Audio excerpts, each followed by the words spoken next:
हाँ जी, नमस्कार। स्वागत है आप सभी का धन मंत्र के ऑनलाइन पोर्टल पर। हम हैं रोहित वैद्वान, आप हैं बालक पार्टी। आवाज़ मेरी आ रही होगी, देखिए मैंने अभी बोला है। सर एक क्लास तो छोड़ना पड़ जाएगा। कौन सा बेटा? आवाज़ मैंने बोली नहीं, अब आएगी ना?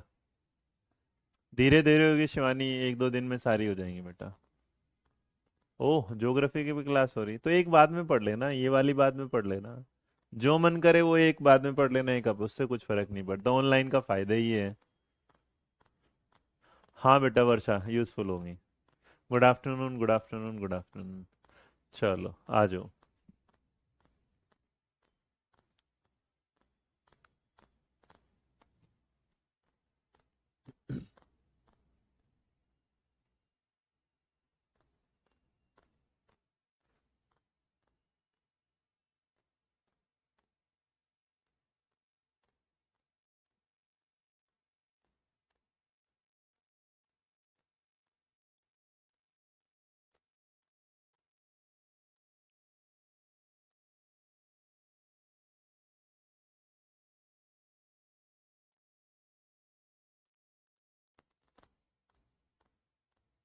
मैं बोल नहीं रहा इसलिए आवाज नहीं आ रही, जब मैं बोलूंगा तो आवाज भी आएगी, तो चिंता मत करना। ये मत सोचना कि आवाज आ रही कि नहीं आ रही, ठीक है? आपकी क्लास लेंगे तो भाई हमारी क्लास ले लो, स्वागत ले लो, आ जाओ।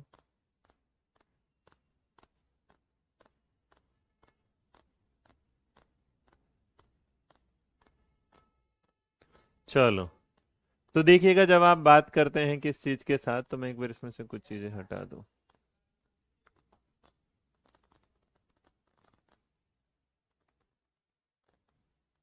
शिट।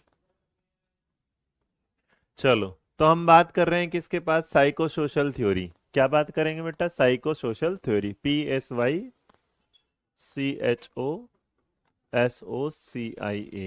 थ्योरी। तो देखिए, साइको सोशल थ्योरी जो है, ये देने वाले जो भाई साहब हैं, इनका नाम क्या है? इसको बोला जाता है मनो सामाजिक सिद्धांत। मेरे बच्चे, मनोसामाजिक सिद्धांत के बारे में एक बात याद रखिएगा, ये सिद्धांत किसी भी तरीके से किसी दूसरी थ्योरी के साथ कनेक्ट नहीं होता, है ना? हिमांशी को देखना क्या है, कौन सा चेंज कर दो बेटा। हिमांशी क्या हुआ बता? आप चुप रहिएगा, बस पढ़ने में ध्यान दीजिएगा। हिमांशी नंबर बता बेटा, कॉल आएगा अभी। तो अगर इसके बारे में बात करते हैं तो इसे साइको सोशल थ्योरी डेवलपमेंट, और इस थ्योरी में बस यही भाई साहब आते हैं और कोई इसी के बारे में ज्यादा जिक्र होता नहीं। तो आप इसे पढ़ते हैं मनोसामाजिक सिद्धांत का ना, मनोसामाजिक विकास सिद्धांत जिसे आप पढ़ते हैं। तो जब आप इसके बारे में पढ़ते हैं तो पढ़ने के दौरान आपके सामने कुछ बात आती है। जो देने वाले इनके पिताजी के रूप में फेमस हुए, उनका नाम था एरिक एरिक्सन। क्या नाम था उनका? Erik Erikson. हाँ जी। हिमांशी अपना SST का बेटा एक बार देखना जरा, कौन बच्चा है? तो आप ARIK भी लिख सकते हो, सीना लिखना चाहो तो ARIK भी लिख लेना, है ना? एरिक है ना, एरिक इसके साथ। एरिक एरिक्सन साहब हैं जिनके बारे में इन्होंने बताया। तो एरिक्सन साहब क्या है, इसके फादर के रूप में जाने जाते हैं, लेकिन क्या हुआ? अच्छा, एरिक्सन साहब जो थे या ना क्या थे, नव फ्लोरिडियन थे। मतलब पहले तो ये दिमाग में रख लेना कि जो सिगमंड फ्रॉइड साहब थे, इसका मतलब जो नॉन फ्लोरिडियन वाली बात बोलते हैं ना, इसी को बोला जाता है नव। अब हिंदी में लिखोगे यार फ्लोरिडियन का क्या मतलब होगा, लेकिन फिर भी तुम लिखोगे तो नव फ्रॉइडवादी थे ये, है ना? इसका मतलब ये इनसे प्रभावित वाली बात थी, और उन्होंने कुछ क्या हुआ उनके बाद, सिगमंड फ्रॉइड से अलग हुए, और अलग होने के बाद इन्होंने अपनी थ्योरी को क्या दिया, अलग बताया। अब जब इन्होंने थ्योरी को बताया है ये वाला, तो इसके बाद आपसे क्या करते हैं ये वाले। तो ये इन्होंने क्या हुआ कि एक देखो, नॉन फ्रॉडियन या नव फ्रॉडियन जो भी आप सुनते हैं ना बहुत जगह, तो एक बात याद रखिए, इन्होंने फ्रॉइड को क्या किया, कुछ हद तक तो क्या क्या समर्थन किया, लेकिन कुछ हद के बाद इन्होंने क्या कर दिया, पूरी तरह से नहीं माना। मतलब ये सपोर्ट में थे तो सिगमंड फ्रॉइड के, लेकिन इन्होंने सिगमंड फ्रॉइड की एक बात को रिजेक्ट किया, और वो बात थी सेक्स मोटिव को। इन्होंने ये वाली बात किया, जो कामुकता वाली बात होती है, कामुकता वाली बात वो ज्यादा सही नहीं है। तो इसलिए अगर आपसे कभी भी कोई पूछ लिया जाए नॉन फ्रॉइडियन नव फ्रॉइडवादी, तो उसमें एक ही बात याद रखिएगा, एक ही बात याद रखिएगा, कि जब भी हम बात करते हैं तो ये थ्योरी ऐसी है जो आपको हर जगह में आती है, हर जी। हाँ जी बेटा शिवानी, बिल्कुल। तो यहाँ पर आप बात करेंगे इस सिद्धांत। तो ये जो सिद्धांत था, ये जो आपका पूरा का पूरा है, इस सिद्धांत में ना कुछ चीजें इंक्लूड होती हैं, जरा इसको समझिएगा। इस सिद्धांत में इंक्लूड जब आप करके चलते हैं तो पहले इसमें होती है पर्सनल बातें। तो पर्सनल को क्या बोला जाएगा? व्यक्तिगत। देखो, तुम्हें आज तक समझ में ना आया होगा तो मैं इसका मतलब समझ, मेरा मतलब होता है कि पहले मैं वो समझाऊं कि किसी भी थ्योरी का मतलब क्या होता है।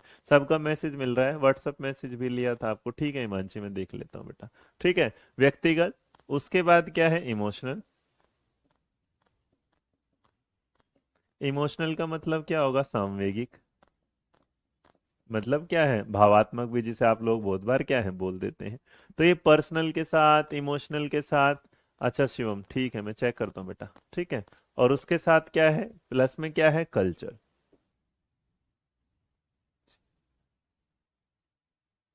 यार तुम तो मैसेज बहुत करते हो यार, आ जाओ आ जाओ यार, आ जाओ।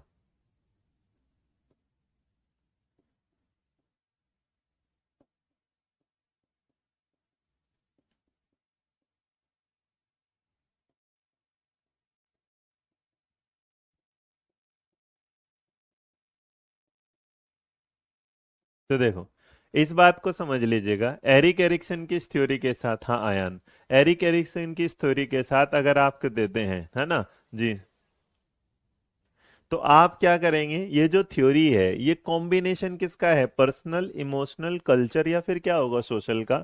इसी वजह से जब सारी चीजें शामिल हो जाती हैं, इसी वजह से ये जो सिद्धांत है, ये आपका कौन सा सिद्धांत कहलाता है? ये सिद्धांत आपका कहलाता है psycho social theory of development, cycle theory of psycho social development.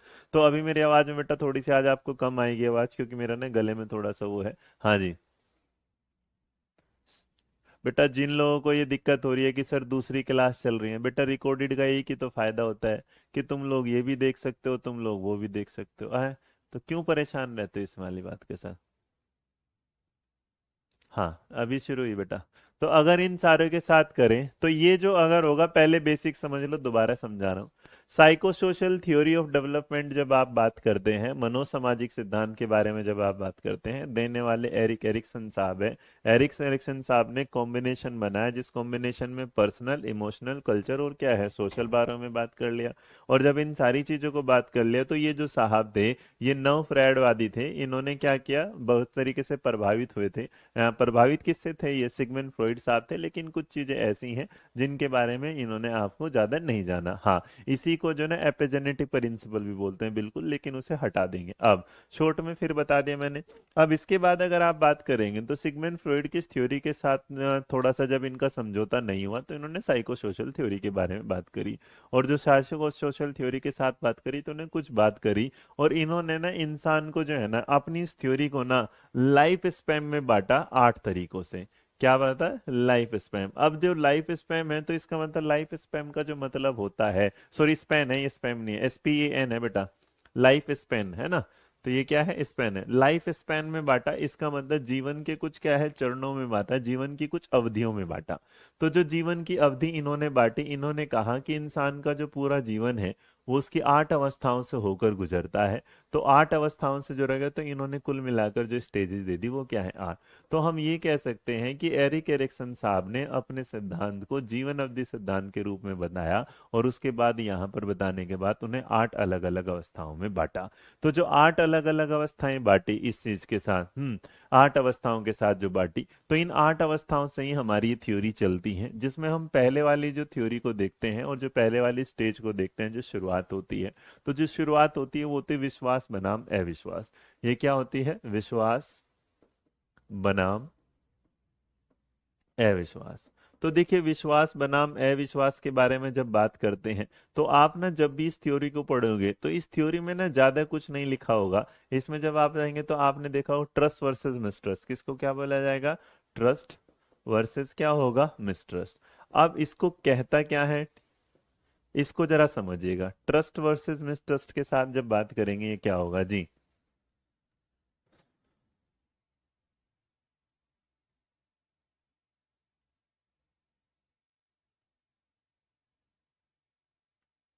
ठीक है, अच्छा मैं चेक करता हूँ बेटा।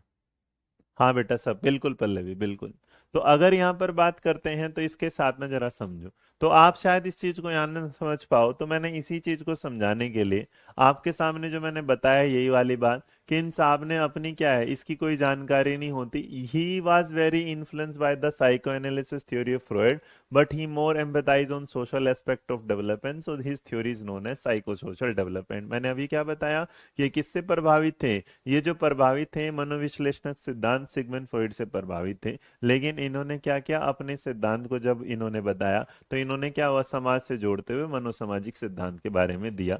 इन्होंने कहा कि एरिक्सन ने कहा कि भाई जो इंसान है उसके ज्यादा ईद ईगो रेदर वाली बात से क्या होगा, कि फ्रॉइड को जो तीन महत्वपूर्ण सिद्धांत थे, ईद अहम और परअहम से अपने अहम पर ज्यादा महत्व दिया। अपने अहम पर ज्यादा अहम दिया, आप इसमें कंफ्यूज होंगे, किसी चीज को जरूरत नहीं है जी। जी हाँ बेटा संध्या, ठीक है। तो मैं देखे ये वाले टॉपिक ऐसे हैं जिनका किसी भी तरीके से कोई कनेक्शन नहीं होता किसी भी दूसरे टॉपिक के साथ, तो आप उसे समझे, ठीक है श्रुति, याद दिलवाना मेरे को। तो जो साइको एनालिसिस होता है, मनोविश्लेषण, ये जो देते हैं ये हमारे क्या है, सिगमंड फ्रॉइड साहब। अब आप जब इसे जानते हैं तो आपको यहाँ से कोई भी मतलब नहीं, लेकिन आपका मतलब आ जाता है साइको सोशल थ्योरी के साथ। तो जो साइको सोशल थ्योरी है, अगर आप इसे याद करेंगे तो मैं आज आपको इसका एक प्रिंट भी दूंगा एक पेज में, ताकि उसे याद रहे। ये होगा इमरजेंस ऑफ सेल्फ, होगा search for identity, individual relationship with other है, और role of culture throughout the life. मतलब जो मनोसामाजिक सिद्धांत होता है, इसकी चार बातें होती हैं जो लिखने की जरूरत नहीं है। और वो जो कहता है इसके बारे में, पहली बात कि जो ये है, ये क्या है, स्वयं के उत्थान के बारे में है, कि इंसान कैसे करता है। हाँ बेटा 6 बजे भी है। उसके बाद ये क्या कहता है, कि हम अस्मिता की खोज करते हैं, अपने सेल्फ के बारे में करते हैं। तीसरे वाली जो बात है, एक व्यक्ति क्या है, दूसरों के साथ कैसे संबंध बताता है, कैसे समाज में जाता है। और तीसरे वाला ये कहना चाहता है कि rule of culture throughout the life, कि आपका जो पूरी उसमें ना रोल होता है कल्चर के दौरान क्या होगा। अब इसकी बेटा निधि, पहले एक बात बताओ, तुम लोग यार थ्योरी पढ़ोगे, मैसेज मैं बार बार इग्नोर कर रहा हूँ, मैसेज इग्नोर कर रहा हूँ, तुम लोग टाइप किए जा रहे हो यार, प्लीज, है ना। हाँ तो इसे पढ़िएगा आराम से। आयान बेटा बार बार क्या मैसेज डाल रहा है ना। आयान मैसेज मत डाल बेटा, पढ़ यहाँ जरा ध्यान से, ठीक। तो इसके साथ अब अगर यहाँ पर आएंगे तो जरा ये स्टेज वाला जो फोटो है, जो नॉर्मल सब लोग देखते हैं, एक बार सरासर नजरों में देख लो ताकि याद रहे यहाँ। तो आपके सामने हमने बता दे कि 8 स्टेजेस होती हैं साइको सोशल डेवलपमेंट की। मैं डिटेल में जानूंगा। सबसे पहले आप ट्रस्ट वर्सेस मिसट्रस्ट जाते हैं, ऑटोनोमी वर्सेस शेम होता है, इनिशिएटिव गिल्ट होगा, इंडस्ट इंफिनिटी, आइडेंटिटी कंफ्यूजन। तो मैं तुम्हें इस बात से हटाने की बजाय बस एक चीज इस पे याद कराना चाहता था, जो आपको हमेशा याद रह जाए। बेटा जो इन्फेंट वाला है वो याद रखना, बर्थ से लेके 18 महीने, और 18 महीने का मतलब होता है 1.5 साल। तो अगर आप देखोगे तो जो दूसरे वाला है याद करने का, 1.5 का दुगना, तो 18 महीने से क्या होगा, 3 साल। उसके बाद 3 से क्या होगा, 5 साल। 5 से क्या होगा, 13। तो कहीं कहीं आपको 3 से 6 लगेगा, तो दुगना ये क्या होगा, 6 से 12। तो इस तरीके से आपके सामने जब ये सवाल आए तो आपको ये समझ में आना चाहिए, क्या है ना। आपको ये समझ में आना, इसको देखने की कोई जरूरत नहीं है, इसको देखने की कोई जरूरत नहीं है कि ये कौन सा, क्योंकि इसकी डिटेल के साथ चलते हैं और यहाँ आप इसे समझोगे। देखो मैं इसको अगर तुम्हें वैसे समझाता तो शायद तुम इसे फोटो से ही समझ में आते। अब आपको क्लियर देखना शुरू हो जाएगा, ठीक है। वो देखना ही नहीं था, क्लियर देखना है आपको ये। तो जो सबसे पहले वाली स्टेज होती है उसे हम बोलते हैं बेसिक ट्रस्ट वर्सेस मिसट्रस्ट, जो जन्म से क्या चलती है, 12 से 18 महीने। तो इसका मतलब इसको याद रखने के, विश्वास बनाम अविश्वास, और जन्म से 12 महीने या फिर क्या 18 महीने। और इसका जो बेसिक पॉइंट होता है वो होता है फीडिंग। फीडिंग का मतलब होता है वो जिसमें बच्चा क्या करता है, खाना। तो बच्चे क्या करते हैं इस वाले स्टेज में अगर है, तो बच्चे को अगर अपने ये समझने के होते, इसमें ऐसा कुछ भी नहीं जिसे आप लिखेंगे ये अभी दिखेगा वो नहीं दिखेगा, ये दिखेगा, वो दिखने वाली चीज ही नहीं थी जो मैंने आपको दिखाई थी। यहाँ पर इसमें क्या करते हैं कि नॉर्मल याद रखना, जन्म से क्या होगा, 18 महीने। बच्चे क्या करते हैं, अपने माता पिता को देखते हैं और उन माता पिता से उन्हें क्या मिलता है, प्यार मिलता है। तो जब उन्हें अपने माता पिता से प्यार मिलता है तो उन्हें क्या होती है, एक फील आती है ट्रस्ट की। जैसे तुम में से बहुत सारे लोग क्या कर रहे हैं, मुझे मैसेज भेज रहे हैं, अब मैं उनके मैसेज पढ़ रहा हूँ तो फील आ रही होगी सर को कि ट्रस्ट है, कि हम उनका नाम ले रहे हैं। लेकिन कुछ लोग ऐसे होंगे जिनको ये ट्रस्ट नहीं आ रहा होगा, क्योंकि मैं उनका नाम नहीं ले रहा होगा। तो इससे रिलेटेड क्वेश्चन कैसे पूछेगा वो भी बताऊंगा। पहले थ्योरी सौम्य नियाज बेटा पहले पढ़ तो ले, है ना, पढ़ तो ले। अब इसके बाद इसका मतलब ट्रस्ट वाली बात, तो जो इन्फेंट होता है must form a first loving trust relationship with the crave और develop to sense of mistrust. मतलब आप बस इस बात को एक ही तरीके से याद रखिएगा, क्योंकि ये शब्द डायरेक्ट पूछा जाएगा, और डायरेक्ट पूछाएगा बचपन में जब बच्चा माँ बाप के प्यार को पाता है तो उसके अंदर क्या मिलता है, ट्रस्ट वाला। लेकिन माता पिता अगर उस पर रोज चिल्लाते हैं, गुस्सा करते हैं, टेंशन हो करते हैं, तो उसके अंदर उसमें क्या, मिस्ट्रस्ट। तो आपने देखा होगा एक बच्चा ना एक के दादा के पास जाना शुरू कर देता है, लेकिन भाई मम्मी के पास नहीं जाता क्योंकि मम्मी पिटाई कर देती है। आप तुम में से कोई टीचर आपको बेटा बेटा करके बुलाएगा, तुम ट्रस्ट बना लोगे, लेकिन मैं गुस्से में करो तो मुझसे मिसट्रस्ट बना लोगे। लेकिन तुम्हें तो ये सोचना पड़ेगा ना कि कौन सी चीज के साथ भाई तुम्हारा फायदा और कौन सी चीज के साथ नुकसान है। तो अब अगर ये वाली बात होगा तो आप इस बात को समझें, इसका मतलब अगर बच्चे को एक, तो जो ट्रस्ट वाली बात होती है बेटा उसे याद रखना, अगर आपका मम्मी पापा का जो प्रेम है जिस बात से, तो अगर आपका एक्सपीरियंस अच्छा होगा तो याद रखना ट्रस्ट वहां बनता है जहां आपका अनुभव क्या होता है, अच्छा। तो बचपन में अगर माँ बाप के साथ बच्चे का अनुभव अच्छा है तो इसका मतलब उसके अंदर ट्रस्ट वाली फील आएगी। लेकिन अगर उसका बुरा अनुभव होगा, लाइक उसके मम्मी पापा उसे डांट रहे हैं, फटकार रहे हैं, तो उसके अंदर जो अनुभव होगा वो क्या होगा, मिसट्रस्ट। तो मुझे नहीं लगता इससे आसान तरीके से मैं आपको समझा सकता था। फीडिंग इसका सबसे बेस्ट पार्ट और बेसिक पार्ट होता है। तो जब भी आपके सामने ये वाली बात आ जाए तो बस एक बात याद रखिएगा कि जो बेसिक ट्रस्ट वर्सेस मिसट्रस्ट होता है, तो ट्रस्ट में होगा बच्चे का गुड एक्सपीरियंस जो उसे बचपन के दौरान मम्मी पापा से प्यार के रूप में मिला, और उसका मिसट्रस्ट होता है जो उसे गुस्से के रूप में मिला। बात क्लियर है, हाँ या ना, यहां तक समझ में आ गई? अगर समझ में आ गई तो मैं आगे बढ़ू भाई? डन जी, क्लियर है ये वाली बात? जी, कोई दिक्कत भाई? अभी कुछ नहीं लिखे बेटा, यहां तक बेटा दोनों वाली बात में एग्जाम्पल क्लियर। किसी को अब पूछना हो तो पूछो, मतलब इससे आसान वैसे तुम्हें ऐसा हो नहीं सकता।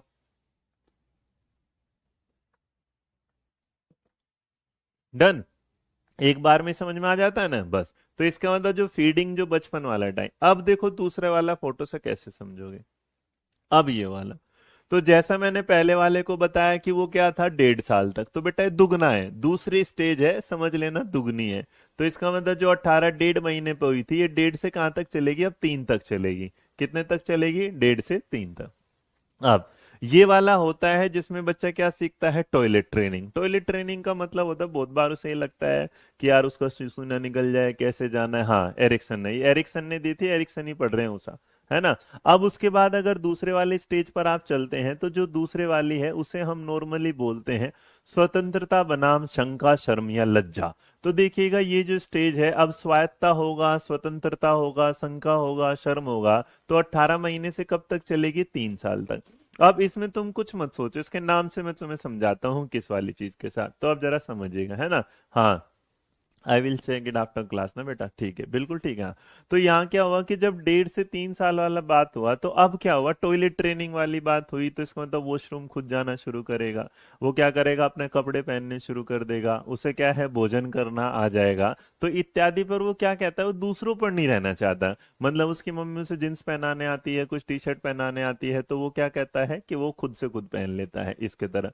और दूसरी तरफ क्या होता है कि कुछ ना मम्मी पापा होते हैं जो बच्चों को क्या करने के लिए ना, कुछ सिंपल सा काम करने के लिए भी क्या है, डांटते रहते हैं। और डांटते रहते हैं तो उन्हें लगता है कि ये बच्चा इस काम को कर नहीं सकता, तो जिसके कारण बच्चे के अंदर अपने आप से एक शर्म आना शुरू हो जाती है। तो अब जरा इस बात को समझिएगा क्या होगा, यहाँ आप ध्यान से मेरी बात को समझिएगा ताकि याद होगा। तो देखो, पहले वाले में जो बेटा, एक तो please why are you typing messages, मतलब मेरे को समझना, मेरे जैसे स्टूडेंट होता मेरे बच्चे में, मैं अपने टीचर की बस बात सुनता था। और शायद यही है कि मुझे आज लिखना पसंद नहीं होता, मुझे समझाना पसंद होता है ना। तो आप क्या करते हैं कि आप लोग ना, मतलब इतने मैसेज करते हैं, इतने मैसेज जो बिल्कुल भी आपकी पढ़ाई से जरूरी नहीं है ना। अब जरा समझिएगा यहाँ पर, नहीं, यहाँ पर मैं क्या बोल रहा हूँ, यहाँ पर क्या है, ऑटोनॉमी वर्सेस क्या है, सेम। तो ऑटोनॉमी हुआ कि आप जब एक स्टेज ऐसी आती है कि एक तरफ तो बच्चे को क्या मिलते हैं, स्वतंत्रता, और दूसरी तरफ एक बच्चे को क्या मिले, लज्जा। तो यहाँ स्वतंत्रता का मतलब हुआ कि बच्चा अपने आप से खाना लेना चाहता है, अपने खाने को अपने आप से, पहले क्या हुआ, मम्मी बाइट खिलाती थी, अब वो क्या करना चाहता है खुद, टॉयलेट ट्रेनिंग मतलब बच्चे को सिखाती है कि वो टॉयलेट में क्या जानना चाहता है, खुद जाता है।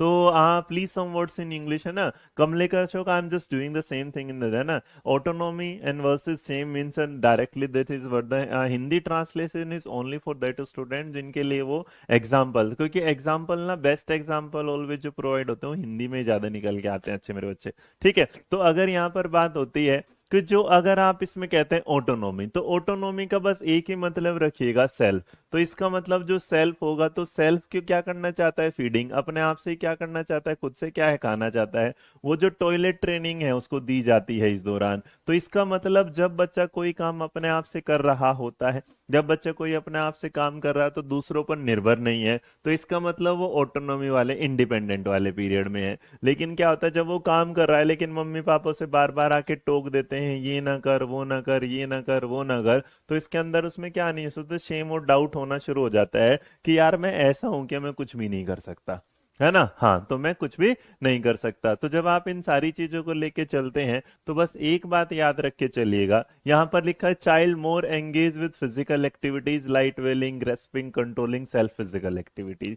If child fail to do this develop shame and doubt होला। From this stage child develop self control and self confidence.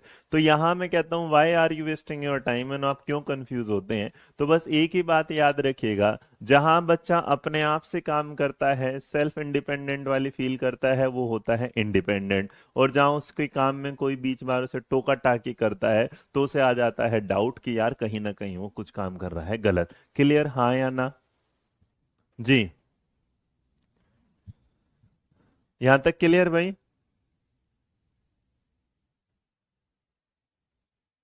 बेटा इसे शेम बोलते हैं, शक बोलते हैं, डाउट बोलते हैं, शंका बोलते हैं, बस यही बोलते हैं, इसके अलावा कुछ नहीं बोलते।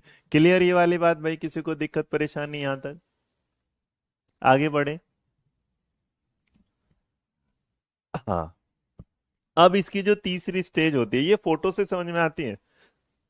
तीसरी स्टेज इसका मतलब ट्रिपल, तीसरी स्टेज इसका मतलब क्या है, ट्रिपल। तो तीन वाली छह में हो गई, तो इसका मतलब जो तीन से गुजरा था वो अब क्या आ गया, 3 to 6। तो ये कहता है कि पहल बनाम दोष, जिसे हम बोलते हैं इनिशिएटिव वर्सेस गिल्ट। अब इनिशिएटिव वर्सेस जो गिल्ट वाली बात आती है, क्लियर कर।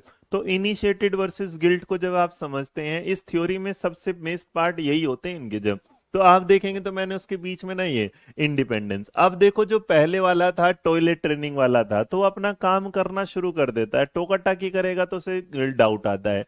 अब जब यहाँ आते हैं तीसरे वाले पर, तो इनिशिएटिव वर्सेस गिल्ट वाले में बात करेगा, सर इनमें कौन सी वैल्यू आती है बता दीजिए, लाइक कॉम्पिटेंसी। अभी वर्षा आएगा, अभी बहुत सारी चीजें बताऊंगा, वो एक बार रुक के बताऊंगा ताकि पहले तुम समझ लो। अब यहां पर क्या होगा इंडिपेंडेंस वाली बात में, ये तो मैंने लिखे हैं ताकि मैं आपको नोट्स दे दूं इसका ना।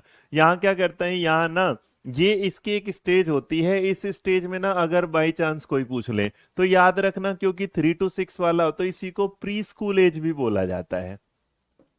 तो अगर कोई तुमसे ये वाली बात भी पूछ लेगा ना, जैसे सुपर टेट के एग्जाम में आ गया था, और सुपर टेट के एग्जाम में उन लोगों ने ये वाली बात, हाँ बेटा बिल्कुल, मेरी दी का बाबू छुपाने लगता है, अच्छा सुधा पता नहीं क्या लिख रही है। तो यहाँ पर क्या होगा, ये क्या हो, स्टार्टिंग जो स्कूल के ईयर्स होते हैं, प्री स्कूल ईयर्स, मतलब स्टार्टिंग जो स्कूल का पीरियड होता है, उसके अंदर ये वाली सबसे ज्यादा चीजें डेवलप होती हैं। यहाँ पर बच्चा नई एक्टिविटी और नई डायरेक्शन देखना शुरू कर देता है। यहाँ पर बच्चों को अलाउड नहीं होते कुछ काम करने से, तो सेंस गिल्ट करते हैं, इसके बाद उसमें गिल्ट की फील डेवलप हो जाती है।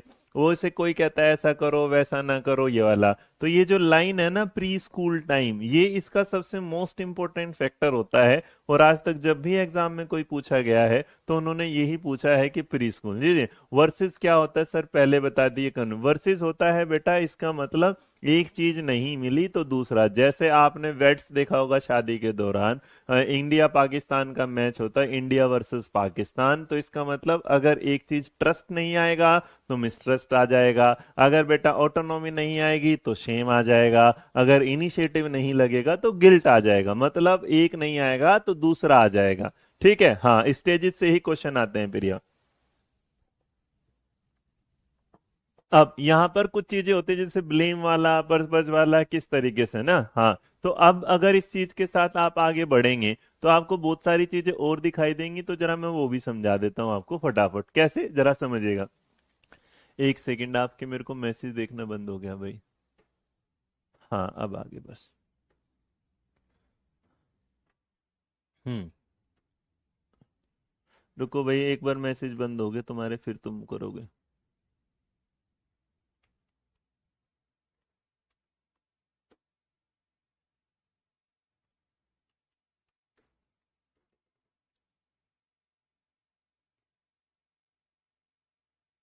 अरे भाई कहाँ गया? कोई नहीं, छोड़ दो, ठीक है। अब यहां पर ये क्या कहता है, ये इनिशिएटिव और जो गिल्ट वाली बात है, इंडिपेंडेंस वाली बात, जरा इसको समझिएगा। आ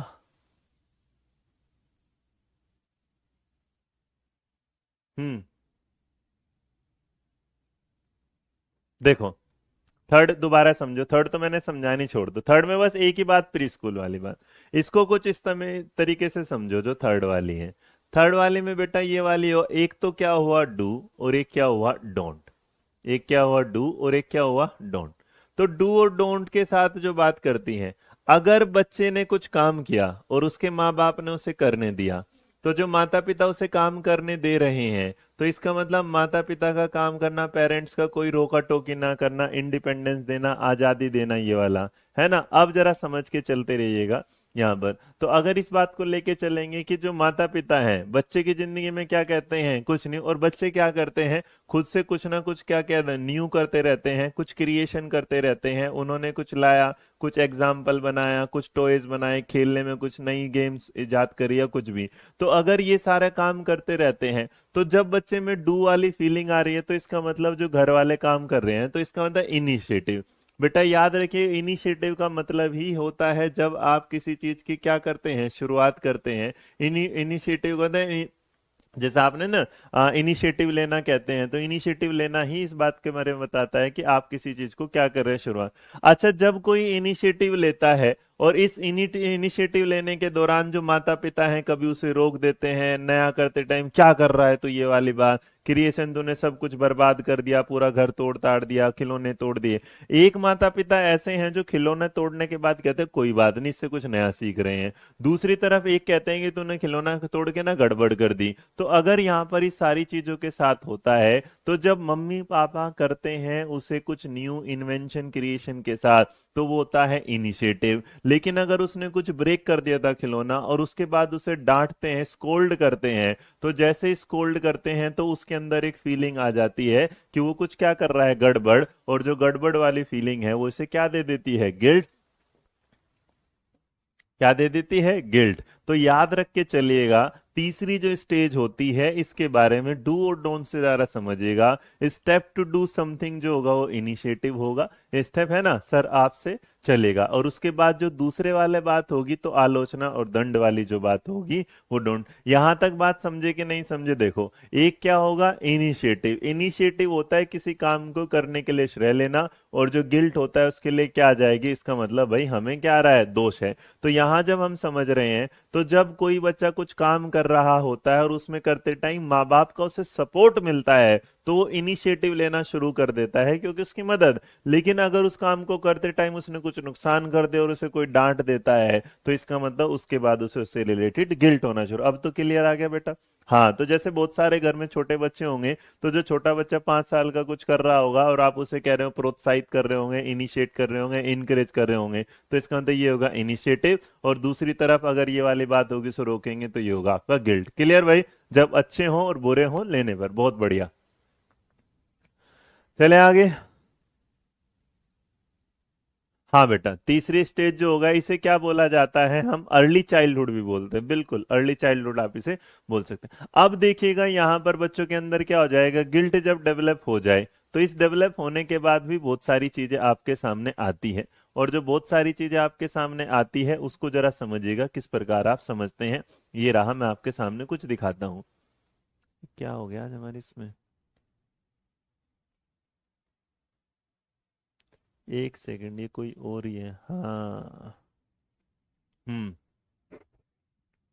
ठीक है। तो इसका मतलब जब ये वाले बच्चे, ये वाले माँ बाप होंगे, तो यहाँ पर बच्चा क्या कर रहा होगा? एक्सप्लोर कर रहा होगा। क्या कर रहा होगा? एक्सप्लोर। इसका मतलब यहाँ पर क्या कर रहा होगा? खोज। और यहाँ वाले पे क्या होगा? गिल्ट वाले में ये कह रहे होंगे भाई ये डिस्ट्रॉय कर रहा होगा।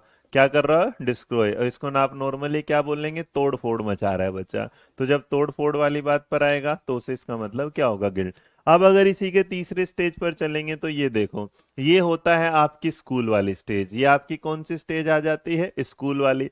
अब जब स्कूल वाली स्टेज आएगी तो जो हमारी 3 से 6 थी, अब इसका मतलब हो गया, सर मेरी बेटा आवाज अगर मैं चिल्लाऊं ये लो आओ, मतलब तुम मानोगे नहीं ना, थोड़ा बहुत किसी को आराम भी कर लेने दिया करो। अरे लड़को बाल को, चलो समझो इस बात को जी। अब यहाँ तो यहाँ अगर होगा तो इसके बाद अगर आप बात करके चलेंगे तो आपके सामने हमारी चौथी स्टेज आती है, जिसे आप क्या बोलते हैं? इंडस्ट्री वर्सेस रोल इन्फेरिटी, या इंडस्ट्री वर्सेस इंफीरियरिटी बोलते हैं, अर्थात परिश्रम बनाम हीनता। अब आपके सामने इस वाली बात को जब सोचेंगे तो जरा इस जवाब को देखिएगा क्या होगा। और वो कहलाता है ये, eagerness to engage in productive work होगा, child has to face new set of challenge to learn different. ये सारा का सारा पीडीएफ फॉर्म में इसी क्लास में एक नोट्स में मैंने बना रखा, वो दे दूंगा तुम लोगों को, चिंता मत करना। Child also has to learn and understand about inferiority failure. मैं कहता हूं तुम्हें कुछ समझ नहीं आया, एक तरफ जाने दो, अब मेरी बात को समझो, क्योंकि इन सारी शब्दों को आप देख मेरे बच्चे, अगर मैंने कहा था तो पहले वाली किससे याद करोगे? ट्रस्ट के साथ क्या करेंगे? मिसट्रस्ट वाली बात आ गई, वहां तक तो सही है ना सर? ठीक है। अब हम जब पहुंच रहे इंडस्ट्री, तो इंडस्ट्री में जैसे तुम्हें क्या करना है? काम। तो जब इंडस्ट्री होता है तो लोग अपने घर के लिए, जो पेट पालने के लिए क्या करते हैं? काम। वहां पर आपको क्या रहता है कि यार इंडस्ट्री में जाऊंगा, जब कुछ काम करूंगा तो मेरा कहीं नाम होगा, कहीं मैं ऐसा काम ना कर दूं कुछ गलत हो जाए। तो इसका मतलब यहाँ वाले जी। जी। वो बुशरा बिल्कुल अलग है, याद रखिएगा। याद रखिएगा, हम जब भी इन चीजों को क्लासेस को पढ़ते हैं, थ्योरी के जिन्होंने जो थ्योरी दी है उसमें कभी कोई पेडागोजिकल पर्सपेक्टिव अपनी तरफ से ऐड मत करिएगा। उसमें हमेशा जैसा थ्योरी है आपको उसी हिसाब से समझना होता है। मतलब एरिक एरिक्सन साहब ने 8 स्टेज दी है ना, तो 8 स्टेज के जो उन्होंने नाम दिया आपको वही समझना है। आप उसमें अपनी तरफ से कि मैं डू से डोंट में कैसे लेके जाऊं या डोंट से डू में कैसे लेके जाऊं, इसमें कोई भी जरूरत नहीं है। अब हाँ, अब अगर इसके बाद आगे बढ़ते हैं तो याद रखिएगा, ये जो स्कूल वाली है इसे हम नॉर्मली लेटर जो है ना, अगर जो लेटर चाइल्डहुड कहें तो याद रखना बिल्कुल गलत नहीं होगा। ये स्टेज क्या होती है? लेटर चाइल्डहुड वाली, मतलब उत्तर बाल्यावस्था वाली। कौन सी होगी भाई? उत्तर बाल्य अवस्था। अब उत्तर बाल्यावस्था वाली जब बात आपके सामने आएगी तो आप ये मत सोचो नीचे क्या लिखा है, बस आप मेरे सामने समझिएगा ये वाला, कि आप ये कहना चाहते हैं कि इसमें क्या करता है बच्चा? उसके अंदर कुछ नई नई चीजें आना शुरू हो जाती है, वो नई नई एनर्जी लाना शुरू हो जाता है, उसके अंदर ना काम करने की इच्छा जागृत हो जाती है। और वो जब स्कूल में जाता है उसे क्या मिलते हैं? चैलेंजेस मिलते हैं। लेकिन अगर उसे चैलेंजेस नहीं मिलते तो इसका मतलब उसके अंदर आ जाती है क्या? इन्फीरियरिटी वाली। इसमें मैंने बताया ये कि वो बच्चा इंडस्ट्री में तो स्कूल में पहुंचेगा, स्कूल में जाएगा, मैडम उसे कुछ काम देंगी, वो अगर काम करेगा तो इसका मतलब वो इंडस्ट्री है। काम करने के दौरान अगर उससे वो काम नहीं हुआ तो उसे ये डर रहेगा कि जो क्लास में मैडम उसे उठा के डांटेगी, तो इसका मतलब वहां से क्या होगा? देखो, आप ये सोचोगे कि हर शब्द के साथ ना मतलब तो वही आ रहा है यार, गिल्ट का भी मतलब वही वाली बात आई, उसके साथ मिस्ट्रस्ट के साथ। आप बस इन वर्डों को समझिएगा, किसके खिलाफ आप किसे क्या कर रहे हैं? यूज कर रहे हैं। तो जब हम लेटर चाइल्डहुड में बात करते हैं तो यहाँ बच्चा जब स्कूल में जाता है तो स्कूल में जाके वो अपने स्किल को क्या करता है? काम को। और काम के करने के बाद चैलेंजेस लेता है, और उस चैलेंजेस में वो सक्सेस नहीं होता तो उसके अंदर ये वाला इन्फीरियरिटी कॉम्प्लेक्स आ जाता है कि यार क्लास के दूसरे बच्चे उसके बारे में क्या बोलेंगे। आगे बात समझ में आया ना?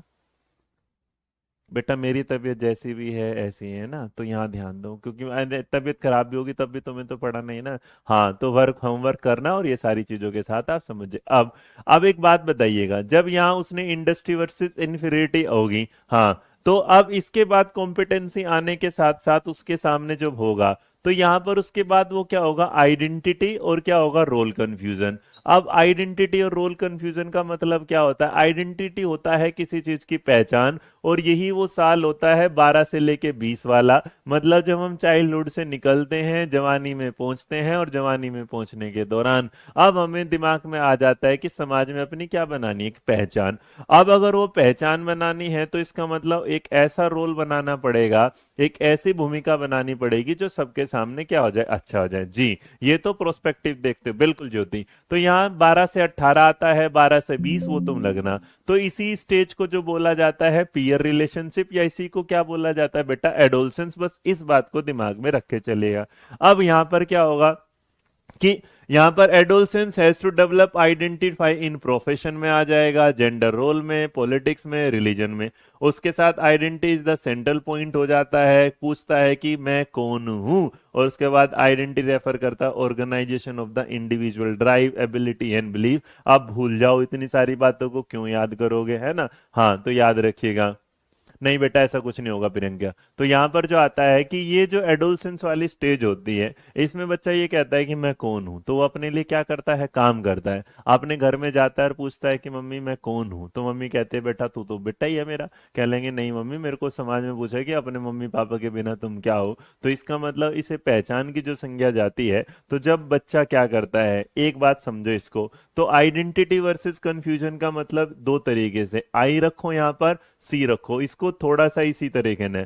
आई का मतलब है अगर आप किसी चीज में जब ये कहते हैं मैं कौन हूं, हु एम आई, तो इसका मतलब जब हु एम आई वाली बात होगी तो आप इस चीज को करने के लिए ना काम करना शुरू कर देते हैं। और अगर काम करना शुरू कर देते हैं तो बच्चा ना एक वे निकालता है। क्या निकालता है मेरे बच्चे? वे। जब वो बच्चा रास्ता निकालता है अपने आप को नाम पहचानने के लिए, तो याद रखिए अपनी जिंदगी में एक रास्ता बनाना वो क्या है, आइडेंटिटी। और अगर वो अपने लिए कोई वे नहीं फाइंड आउट करता और वो कंफ्यूजन रहता है, एक बच्चे ने डिसाइड कर लिया कि मुझे टीचर बनना है, तो इसका मतलब वो उसकी टीचर की आइडेंटिटी बन गई। लेकिन यहां तक किसी ने कहा मैं टीचर बनूं, कि मैं डॉक्टर बनूं, मैं इंजीनियर बनूं, या फिर मैं जाके पायलट बनूं, तो इसका मतलब उसे आज तक अभी ये समझ ही नहीं आ रहा कि उसे लाइफ में जाके क्या बनना है। तो आइडेंटिटी का मतलब जब आप ये पहचान लेते हैं कि आपको क्या करना है, या आप अपने मोटिव्स को क्या कर लेते हैं, डिस्कस कर लेते हैं, तो इस तरीके से, है ना? तो इसका मतलब जब ये वाली बात आ जाती है तो मैं कौन हूं, अपने आप को पहचानना, आइडेंटिटी। और जब आप इस सवाल में से जवाब नहीं दे पाते और आप यही डिसाइड नहीं कर पाते मुझे क्या करना है क्या नहीं, तो ये आपके रोल की क्या बढ़ा देता है, कंफ्यूजन, कि आप क्यों आए थे और जिंदगी में आपको क्या करना है। तो मेरे बच्चे याद रहेगा, आइडेंटिटी का मतलब सिंपल क्या होगा, ये पता कर लेना कि हम इसे कैसे बना रहे हैं, अपनी क्या पहचान बनाने हैं, क्या हमें बनना है। और रोल कंफ्यूजन होगा जब आप ये सोच ही नहीं पाते क्या होगा। अब कुछ लोग इसे 13 से 21, बेटा इसका कोई एग्जैक्ट गुरुत नहीं होगा ना, हाँ गलत, जो भी एग्जैक्ट होगा तो पीपीटी वाले में बता दो बेटा, जहां भी आप इसे पढ़ोगे तो ये ना 12 से 20 पढ़ोगे या फिर 12 से 18 पढ़ोगे, उसकी कोई कंफ्यूजन लेने की जरूरत नहीं है। इसीलिए लास्ट में जाके 65 प्लस अबव हो जाता है। अपना गोल क्या है, आई, और गोल का अगर पता नहीं तो इसका मतलब हुआ सी। तो इसका मतलब अगर आप लोग अभी ये टीचिंग के लिए कर रहे हो कि भाई हमें टीचर बनना है, तो आप किस में हो, आइडेंटिटी वाले रोल में। लेकिन कुछ बच्चे जब एकदम यूपी टेट दूं, सी टेट दूं, रा टेट दूं, फलाना टेट दूं, तो इसका मतलब वो क्या है, उनका रोल कंफ्यूजन कि कौन से वाला टेस्ट वो दे। यहां तक क्लियर भाई, हाँ या ना? अब तो नॉर्मल जब आपके सामने ये आ जाता है 12 से 20 या 18, तो उसके बाद आपके सामने आते हैं इंटीमेसी वाले। तो इंटीमेसी आप समझिएगा ये वही साल है, इसे आप या तो 18 से ले लीजिएगा या फिर क्या ले लीजिएगा, 20 से। तो इसमें कोई दिक्कत नहीं, इस एज के साथ हमेशा बिल्कुल फिगर नहीं करिएगा। लेकिन ये कब से कब तक आती है, ये आती है 18 से 35 वर्ष तक। तो 18 से 50 तक जब हमारे सामने हमारी कौन सी आती है, इंटीमेसी। अब इंटीमेसी वाली वर्सेस आइसोलेशन, इसका मतलब इंटीमेसी है तो आपको किसी को चुनना है, और अगर आपको कोई मिलेगा नहीं तो क्या, अलगाव होगा। तो इसको बोला जाता है आई और आई। तो आई के साथ अगर इंटीमेसी वाली बात करेगा तो एक बात याद रखिएगा, इसे ही बोला जाता है युवावस्था, या इसको एडल्टहुड बोला जाता है। तो अगर किशोरावस्था ना बोल के मैं इसको स्टार्टिंग में बोल दूं, ये जो एडल्टहुड होता है ना, एडल्टहुड ये वाला, तो यहां पर क्या करते हैं, जैसे प्यार, आपको किसी अपने अपोजिट सेक्स के प्रति क्या हो जाता है, अट्रैक्शन हो जाता है, और उसके बाद आप उस रिलेशन को क्या है, समझने लगते हैं म्यूचुअल। उसके बाद आपसी फायदे से बढ़कर आपके लिए क्या हो जाते हैं, संबंध होते हैं। और अगर आप संबंध नहीं होते, जैसे तो अगर दो लोगों की शादी हुई तो इंटीमेसी होगी। अब उसके बाद है ना, अरे वर्षा जो तूने पढ़ी है ना बेटा, फिर तू मेरी क्लास में मत पढ़ प्लीज, है ना। 2-4 ईयर के साथ मत कंफ्यूजन होना, कभी भी कहीं भी अगर जाएगा तो ये क्लियर ना इनके साथ क्लियर ही नहीं था। आप जितनी भी पीपीटी देखेंगे उसी में देखेंगे किसी ने 18, तो इसीलिए हम ना इसके एक एवरेज निकाल के चलते हैं, 18 है 20 है क्या है। तो ये जो स्टेजेस है इसको एडल्टहुड स्टेजेस बोला जाता है। और इस स्टेज में एक बात याद रखिएगा, यहाँ पर हम एक दूसरे के साथ अगर इंटीमेसी वाली बात है तो पॉजिटिव रिलेशन बनाते हैं, और अगर बेटा आइसोलेशन वाला है तो निगेटिव रिलेशन बताते हैं, दैट्स इट। अब हम लोग जब आते हैं, इसका मतलब अगर मुझे आप पसंद है तो हम लोगों के बीच में इंटीमेसी वाली बात आई, आप मुझे पसंद नहीं तो अलगाव वाली बात आई। जैसे वर्षा कह रही है कि सर जी ये 21 से 39 होती है, मैं कहता हूं अगर बेटा तुझे 21 से 39 है तो अगर मुझसे जस्टिफाई नहीं करेगा तो इसका मतलब आइसोलेट हो जाएगा। तुझे मेरे साथ पसंद आ जाएगा तो मेरे साथ क्या हो जाएगा, इंटीमेट। मतलब यहां पर इंटीमेसी का मतलब मैं सिर्फ एक एग्जांपल के कि अगर जुड़ाव है तो इंटीमेसी है, और जुड़ाव नहीं है तो अगर लव है तो इंटीमेसी है, ब्रेकअप है तो आइसोलेशन है। बस इस बात को याद रखिएगा कि अगर आप किसी के साथ भी इस बात को लेके चलेंगे तो ये जो घनिष्ठता बनाम अलगाव वाला होता है, तो अगर हस्बैंड और वाइफ साथ साथ रह रहे हैं तो इसका मतलब ऐसे सिंपल एग्जांपल इंटीमेसी का। लेकिन अगर उन्होंने डाइवोर्स कर लिया तो एक दूसरे की नहीं बन रही तो ये क्या होगा, अलगाव। मतलब आपका किसी के साथ सोसाइटी में बातें करना इंटीमेसी के पास चला जाएगा, उससे अलगाव अगर होगा तो उस क्या होगा फिर आपका आइसोलेशन के साथ। तो जैसे दो दोस्त आपस में बात करेंगे,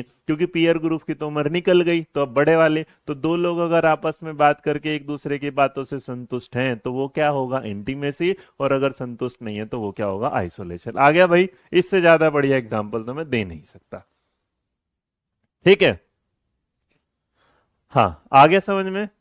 पास पास आना इंटीमेसी, अटैचमेंट इंटीमेसी, दूर दूर जाना क्या कहलाएगा, आ गया ठीक। अब इसके बाद जब हमारी 7वीं स्टेज आ जाती है, तो 7वीं स्टेज ऐसी हो जाती है जब हम अपने से निकल करना अपने बच्चों की तरफ मॉनिटरिंग या फिर क्या हो जाता है, पेरेंटिंग। इसका मतलब यहाँ जनरेट करते हैं वर्सेस स्टेग्नेशन, अर्थात ये ना मिडिल एडल्टहुड भी कहा जाता है। तो उत्पादकता बनाम ठहराव, अब ये समझ में आना हो रहा थोड़ा सा मुश्किल होता है हमेशा, लेकिन इसको कहते बस चिल मारो, ठीक है सर मेरे को समझ में आ जाता है, हाँ भाई।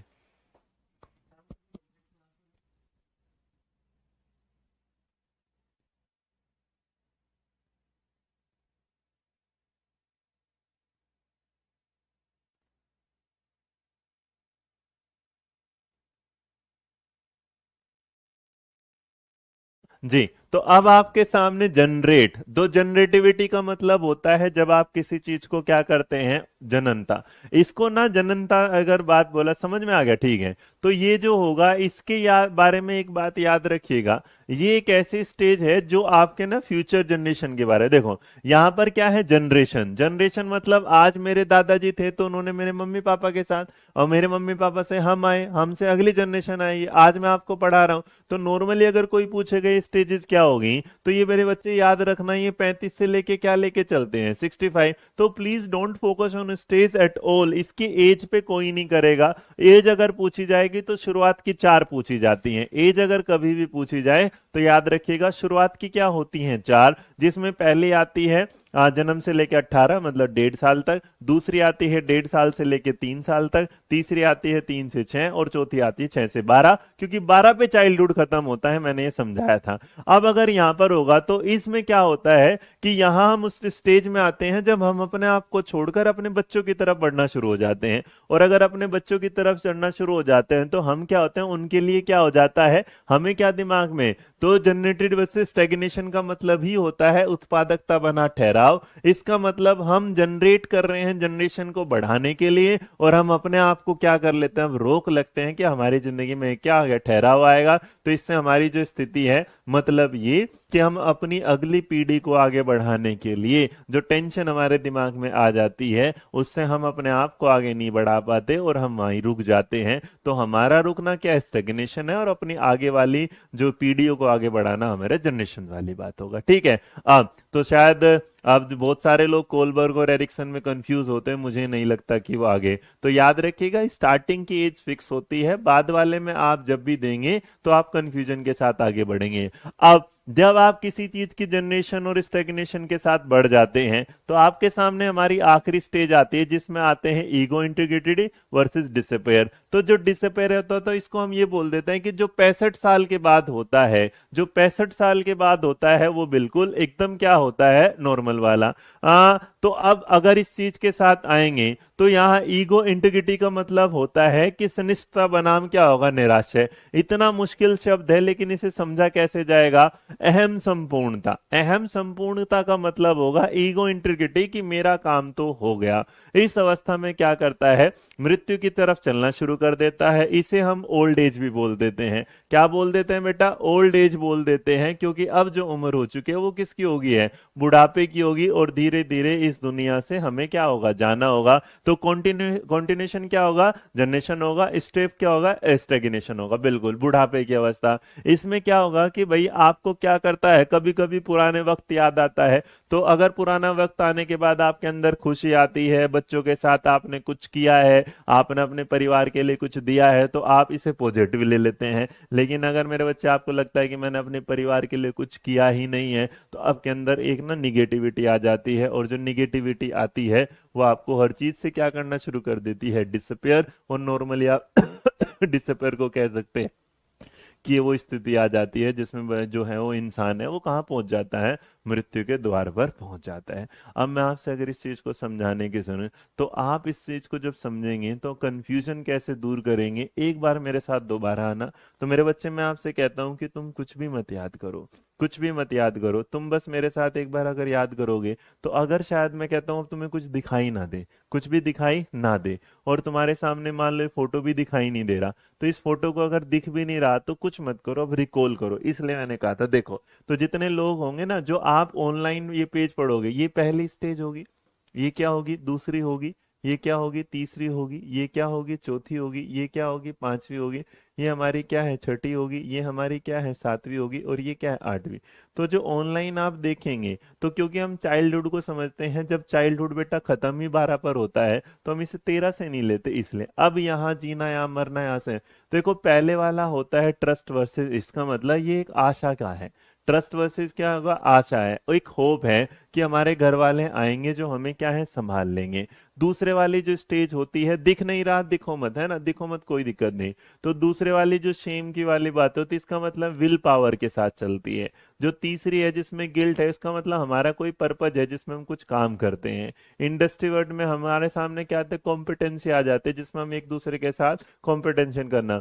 अब आइडेंटिटी वर्सेस कंफ्यूजन में आपके फिडेलिटी आ जाती है। इंटीमेसी में आपके साथ क्या आ जाता है, लव आ जाता है। जनरेटिव में आपके सामने क्या आता है, केयर। और जब लास्ट में आते हैं आपके सामने विजडम। अब तुमने जो समझा भूला उसको रखो साइड में, यहां देखो जो मैं आपको समझा रहा हूं, बस इस बारे में समझ लेना, अगली बार इसको पूछने की जरूरत नहीं है। अब हम कहते हैं पहली वाली बात के साथ कि जो ट्रस्ट है, अगर बच्चे को मिला है प्यार, बिल्कुल आराम से समझ लेना, अगर बच्चे को मिला है प्यार तो उसे मिलेगा ट्रस्ट, और अगर बच्चे को मिली है डांट तो उसे मिलेगा मिसट्रस्ट। इसका मतलब दोनों का एग्जाम्पल ये रहा। ऑटोनॉमी वर्सेस सेम, इसका मतलब वो कुछ काम कर रहा है खुद से। क्या कर रहा है, खुद से। अगर वो खुद से काम कर रहा है और उसे कोई रोक नहीं रहा तो इसका मतलब वो उसके लिए क्या है, ऑटोनॉमी। और लेकिन अगर उसके साथ कोई कर रहा है बार बार रोका टोकी, तो इसका मतलब उसे आ जाएगा डाउट कि सुसु कर दिया पेंट में तूने, इस तरीके से कर दिया। अब आपके सामने क्या होगा, इसके बाद हमारी आती है तीसरी स्टेज। तीसरी स्टेज में इनिशिएटिव, इसका मतलब क्या आप कर सकते हैं। जो ये वाली बात आती है, ये स्कूल की क्या कहलाती है, प्री स्कूल चेंज। अब प्री स्कूल एज में आपसे पूछने वाले इनिशिएटिव वर्सेस गिल्ट में अगर कोई पूछेगा तो एक बात याद रखिएगा जो मैंने आपको समझाया, जब आप कोई काम करते हैं और उसमें कोई गलत काम भी कर दें तो घर वाले आपको कहते हैं कोई बात नहीं, सही हो जाएगा। तो इसका मतलब आप यहां लेते हैं इनिशिएटिव, और अगर इसी चीज के साथ कोई आपको बार बार कर देगा टोका टाकी तो इसका मतलब वहां पर क्या हो जाएगा, गिल्ट। तो अगर आप इस चीज को देखेंगे तो जो हमारी दूसरे वाली स्टेज का दूसरा पार्ट, शेम और डाउट, तो यहाँ शेम और डाउट का मतलब होता है कि आपने कुछ शुरुआत करी और पैंट में आप खुद ही पैंट पहन रहे थे, लेकिन आपको पैंट पहनते टाइम ही किसी ने बोल दिया ऐसे कैसे कर रहे हैं, तो इसका मतलब वहां पर क्या आ गया, डाउट। दूसरी तरफ ये वाली बात, इंडिपेंडेंट में आपने इनिशिएटिव किया, आपने कोई काम खुद किया और खुद करने के बाद एक ने तो आपको प्रोत्साहित किया और दूसरे ने आपको क्या कर दिया, रोक दिया। तो इनिशिएटिव होगा, इसका मतलब जब आप कोई काम कर रहे हैं तो घर वाले आपको टोका टाकी नहीं, आपको बढ़ा रहे हैं एक्सप्लोर करने के लिए। लेकिन गिल्ट में क्या होगा, तुम्हारे हाथों से गिलास टूट गया तो एक मम्मी बोलेगी कोई बात नहीं, तो वो क्या है, इनिशिएटिव वाली बात। एक ने तोड़ दिया और उसके बाद उसको चांटा लगा दिया तो इसका मतलब उसे जिंदगी भर उसका क्या हो जाएगा, गिल्ट होगा। अब जब आप इसके बाद बढ़ते हैं तो आपके सामने जो आता है ये है industry versus role confusion. Industry का मतलब होता है आपका स्कूल में जाना, आप स्कूल में जाते हैं, वहां पर काम करते हैं, तो अगर आप काम करते हैं तो आप सोचते हैं हमेशा अच्छाई मिलेगी, लेकिन बाई चांस आप काम नहीं करते और मैडम आपको भरी क्लास के बीच में डांट देती है, तो आप ये रोल कंफ्यूजन में आ जाते हो कि यार ऐसा मैंने क्या कर दिया। तो इस चीज को हमने जो समझाया था कुछ इस तरीके से आपके सामने, है ना। तो इंडस्ट्री वर्सेस रोल कंफ्यूजन को जब भी आप देखेंगे, हाँ बिल्कुल अर्ली चाइल्ड भी, तो जिसको जो समझ में ना आए वो पूछ लीजिएगा। तो जब आप बात करते हैं किसके साथ, नंबर, तो इसका मतलब जब आप स्कूल में जाते हैं और आपको क्या करते हैं, कुछ काम करना होता है, लेकिन उस चुनौतियों में अगर असफल हो गए तो आपको हो जाता है रोल कंफ्यूजन कि यार ऐसे इस क्लास में मेरे को तो बेइज्जती होगी।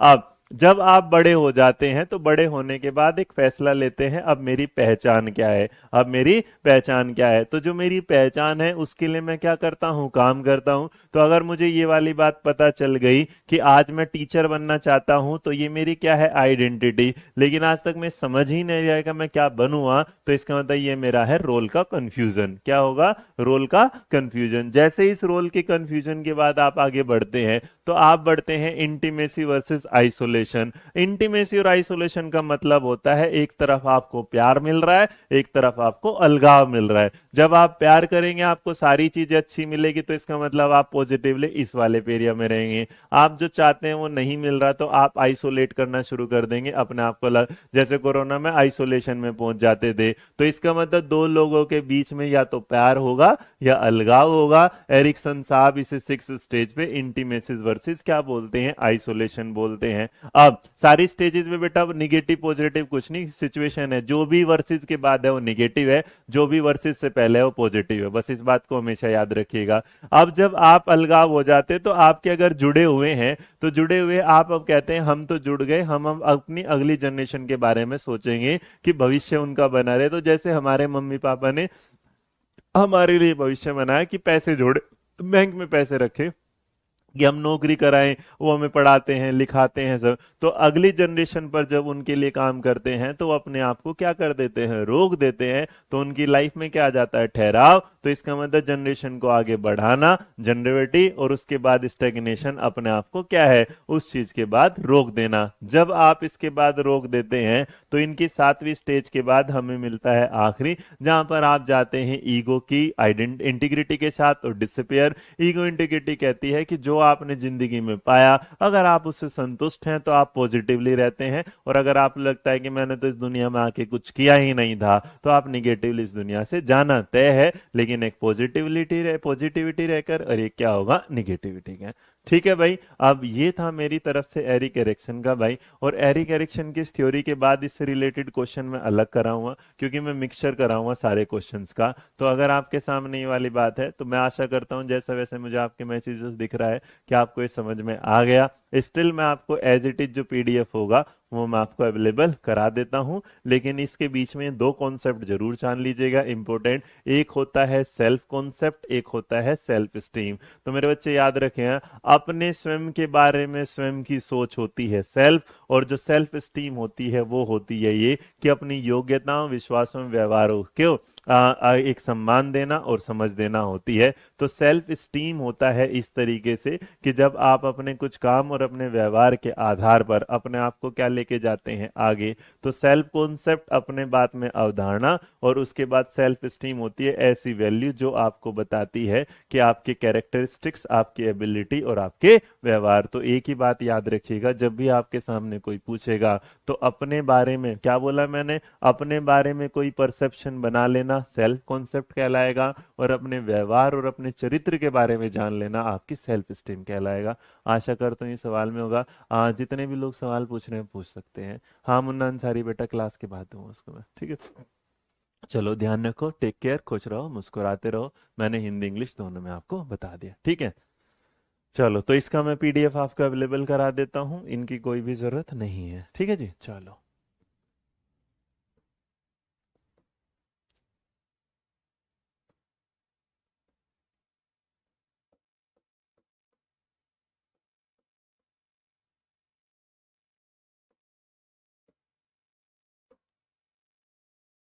कोई सवाल पूछना हो तो भाई पूछ सकते हो।